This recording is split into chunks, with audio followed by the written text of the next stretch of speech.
Hey people, this is Sharpino here. Welcome you guys to week 11 of the PMC League battles. As you guys can see here, we are playing on Showdown. Now the reason for that is because the Jersey Dwebbles could not get their team genned for this battle.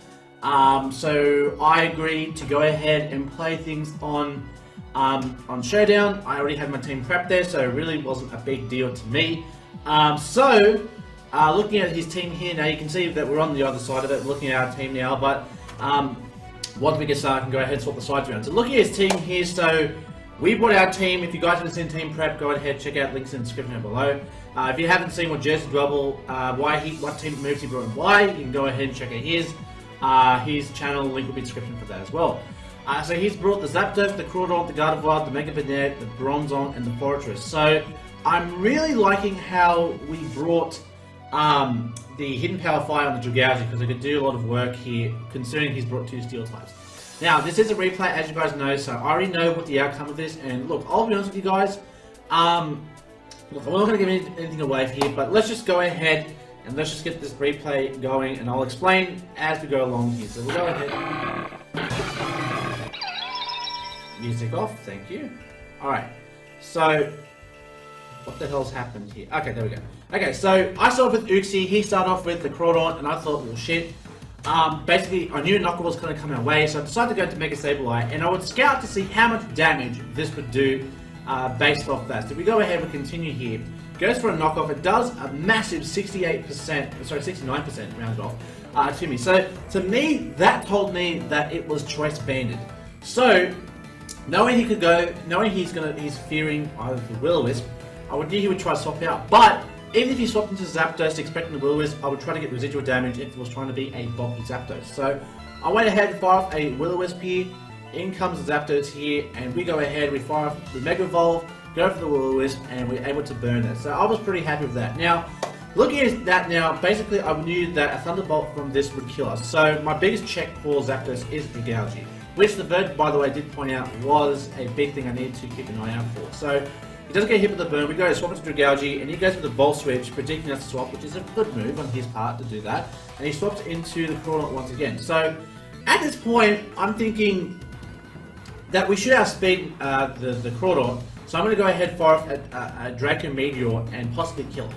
Because I know Draco Meteor will definitely kill the Krookodiles. We are Draco Plate and everything else. But we missed the Draco Meteor, and I was so pissed off. I was like, oh my god, are you serious? And then Cloud does this, a switcheroo! So he gives us his choice band and he takes the Draco Plate. So now, basically we lose all that extra edge we have on our Draco Plate and everything else. And you even see he says like, dude, I'm so sorry.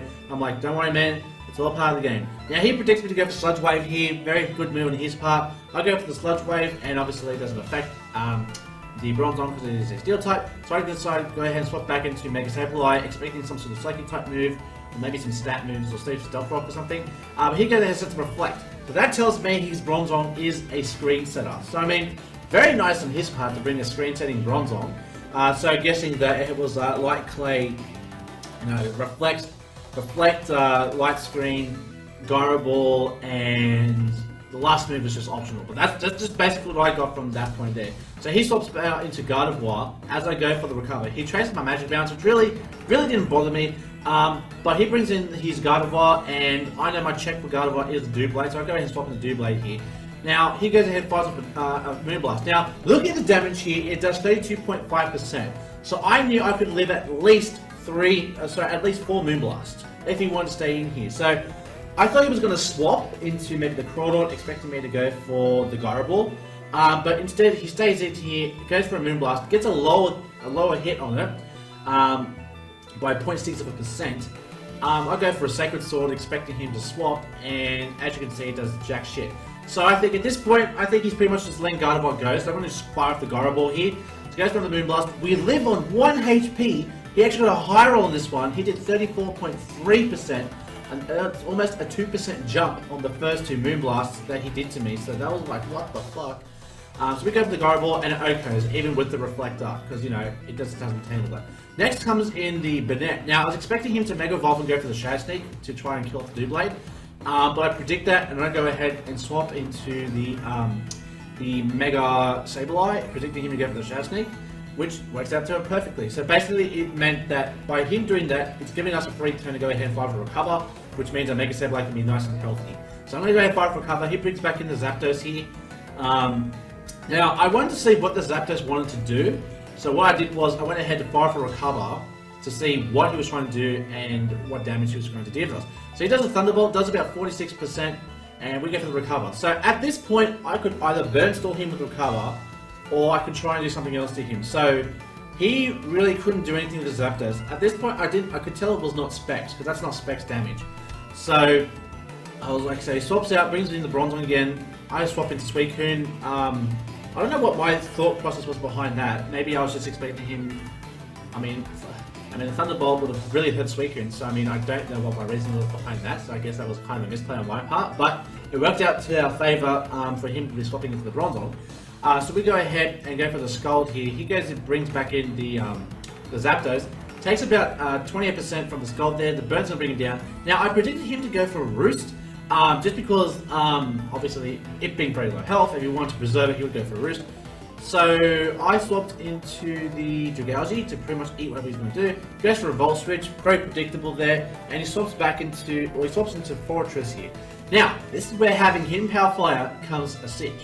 So we go ahead and go for that Hidden Power Fire. It's a crit, it's super effective, but it's sturdy, so he lives. Goes for the Stealth Rock. Now really, at this point in the game, Stealth Rock didn't really have much of an impact on me. It really didn't. And I'll explain to you why. Because at this point, I haven't used Talonflame, and I already have the advantage here. So really, the Stealth Rock really didn't matter to me too much. Unless he had some sort of setup model on his team, I was in no jeopardy of those rocks really hurting me. So I was okay with letting the rocks go at that point. So I'll go ahead and swap into Sableye here. Seeing what he wants to do here. He actually swaps out into back to the Fortress.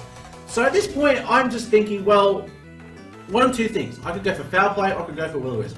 I think in this turn I go for Foul Play, which I do, and we do about almost 40% there. He goes ahead and gets the screen up. He's just basically saying the screens here. So I just keep going for the Foul Play.